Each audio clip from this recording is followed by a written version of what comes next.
Sasa tuelekee UEFA Champions League. Yes.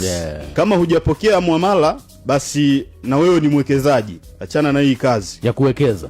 Yani kwa jana kama hujapokea hiyo message, yes, achana kabisa na hii kazi, watakumaliza. Sawa. Kanjiba yuko kazini. Pafos na AS Monaco alitoka sare ya bao 2-2, lakini pia Copenhagen aliweza kumtandika Kalmar bao 3-2, lakini pia PSG akamchabanga kikosi cha Tottenham Hotspur bao 5-3, lakini pia kulikuwa na mechi nzito.